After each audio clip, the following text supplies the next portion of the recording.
kaidah yang kedua, segala yang datang dari Allah itu tidak mungkin buruk. Tidak mungkin. Kenapa kita diminta untuk taat dengan mutlak? Karena segala yang datang dari Allah pasti baik. Ya, pasti baik. Karena Allah menurunkan segala maslahat sesuai kebutuhan kita. Cuma manusia kadang-kadang, menginginkan sesuatu dengan pikiran pendeknya yang bukan kebutuhannya. Al-Baqarah 216. Agak pelan-pelan kita ya.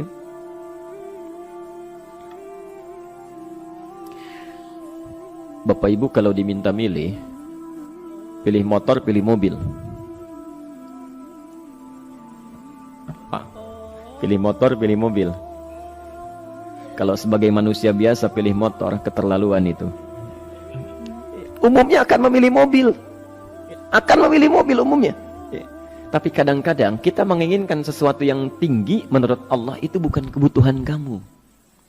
Kebutuhan kamu itu motor. Keperluan kamu motor. Kalau kamu punya mobil, sulit nantinya. Gangnya sempit, mesti bikin garasi, anggaran bertambah, dipikirin juga. Capek. Sudah, motor saja, terbebas dari banyak kemacetan. Mampu diurai, tidak banyak difikirkan. Pelan-pelan. Turun ayat, kutiba alaikumul qitalu wa huwa kurhul lakum. Ya. Diwajibkan atas kalian berperang. Dulu orang diminta jihad gelisah. Ya. Gelisah. Nah, kalau ada perintah Allah yang melahirkan kegelisahan, ini maknanya. Ya. Tidak harus dalam konteks jihad yang fisik. Ya. Jihad, melawan hawa nafsu kita. Jihad melawan pikiran kita. Jihad melawan prasangka buruk kita. Kadang-kadang ada keinginan kita yang kita inginkan menurut Allah itu belum baik untuk kita. Nah, sifat manusia ketika diberikan oleh Allah keputusan yang terbaik, kadang-kadang ada sifat dalam hatinya gejolak, belum bisa menerima. Ya. Ada gejolak di hatinya. Dalam keadaan demikian kata Quran, kutiba alaikumul qital. Kalau Anda merasakan sesuatu sedang ada gejolak di jiwa, sulit menerima ketetapan Allah, maka perangi perasaan-perasaan buruk itu. Wa huwa kurhul lakum, walaupun itu sulit. Walaupun itu sulit. Jangan berprasangka buruk dulu pada Allah. Ayat yang indahnya, perhatikan kalimatnya. Asa an takrahu syai'an fahuwa khairul lakum. Boleh jadi Anda tidak menyukai sesuatu, di balik itu ada kebaikan-kebaikan besar yang Allah sedang rencanakan. Karena pikiran kita pendek, maunya sekarang saja. Tapi subhanallah, Allah sangat panjang, tidak ada batasnya. Allah memberikan maslahat sampai kamu meninggal, ini maslahatnya. Kamu berpikir sekarang saja. Wa asa an tuhibbu syai'an wa huwa syarrul lakum. Sedangkan boleh jadi di balik yang kita sukai, ada keburukan yang sedang menunggu kita di depan ini. Kamu tidak tahu. Ya. Apa logikanya?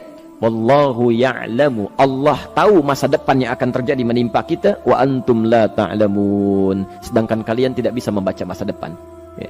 Saya punya adik perempuan datang lalu meminta doa. Kak, saya ingin tes katanya. Ya, di salah satu bank. Kemudian sudah pada tahap akhir yang menurut hitung-hitungan manusia dan perkiraannya insya Allah lulus. Karena tidak ada alasan apa-apa lagi untuk tidak meluluskan. Baik, bismillah kita berdoa. Tapi doa kita seperti dibimbing oleh Quran, tidak minta dunia saja. Ya. Jadi dunia baik, Al-Baqarah 201. Rabbana atina fid dunya wa fil akhirah. Ya. Dunia minta baik, akhirat minta baik. Tapi aturan dunia dan akhirat ini jangan disebandingkan, rugi. Dunia itu kecil, akhirat lebih besar. Dunia itu kecil. Makanya diatur di Al-Qasas ya, ayat 77 sampai 78 itu aturannya wabtaghi fima atakallahu daral akhirah wala tansa nasibaka minad dunya. Minta seluas-luasnya akhirat, tapi dunia jangan berlebihan. Ya. Sekedar mencukupi kebutuhan kita saja. Ya.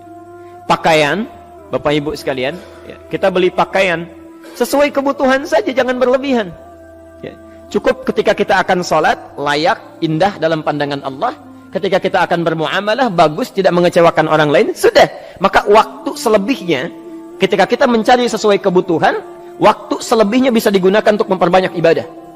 Tidak banyak energi terbuang, uang juga terbuang, tenaga juga terbuang. Bayangkan kalau keinginannya macam-macam. Wah, ingin baju terbaru, ingin tasnya Hermes, mereknya dari Paris, sekarang juga mesti dibeli. Wah, uangnya sudah 400 juta keluar, tenaga mesti keluar, beli tiketnya macam-macam dan sebagainya. Habis waktu untuk mengejar dunia, ibadah tertinggalkan. Di rumusnya dunia itu secukupnya saja. Nah, yang paling menarik, kita doakan supaya Allah memberikan kebaikan dunia dan akhiratnya yang paling utama. Maka datanglah dengan lesu mengatakan, saya tidak lulus katanya. Kenapa? Saya bilang, saya tidak tahu, saya sudah berusaha. Tapi konon kabarnya, saingan saya adalah anak salah satu pejabat. Masya Allah. Saya bilang, kamu jangan bersedih.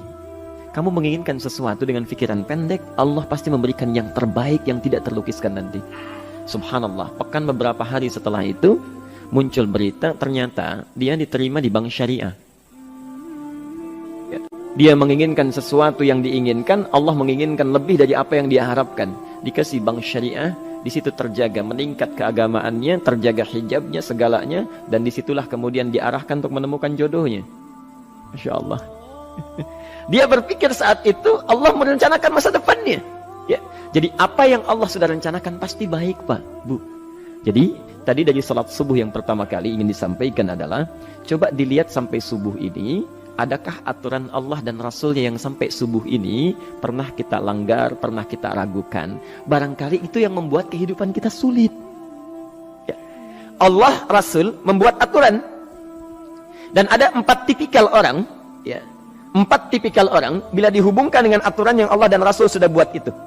1, ada yang ikut aturan. Maka orang seperti ini kata Quran, yuridullahu bikumul yusra wala yuridu bikumul usra. Al-Baqarah 185. Allah menginginkan kemudahan, tidak menghendaki kesulitan dalam hidupmu. Ya. Maka dibuat aturan, yang ikut aturan Allah pasti mudah hidupnya. Ya, pasti mudah hidupnya. Ya. Rizkinya mudah, hidupnya mudah, nyaman, enak. Ya. 1, ada yang ikut aturan. Yang kedua, ada yang keluar aturan. Ya. Ini pasti repot. Pasti repot. Di awal-awal seperti menyenangkan, ujung-ujungnya repot.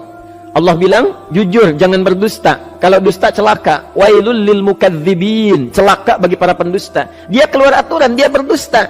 Awal-awal memang nikmat. Besok. Ya. Pak, ini amplop siapa ya? Ya.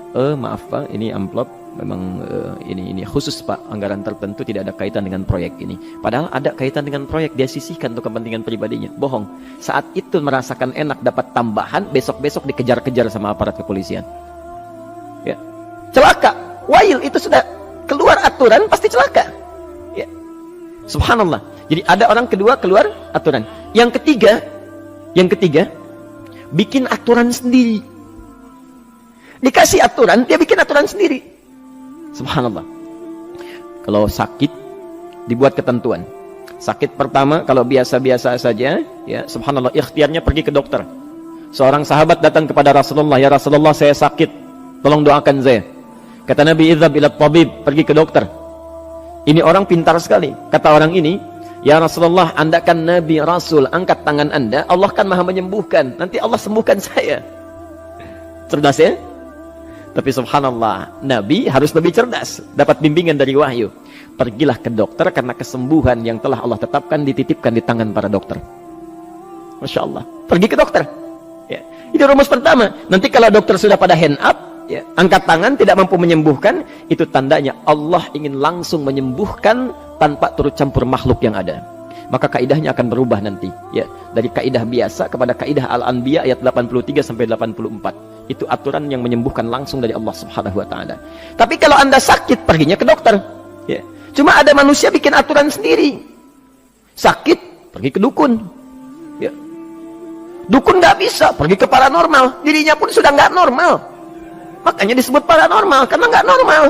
Ya. Tapi didatangi juga gitu, bikin aturan sendiri. Karena itu jadi lebih sulit hidupnya. Ya. Doa minta pada Allah kan sederhana. Ya.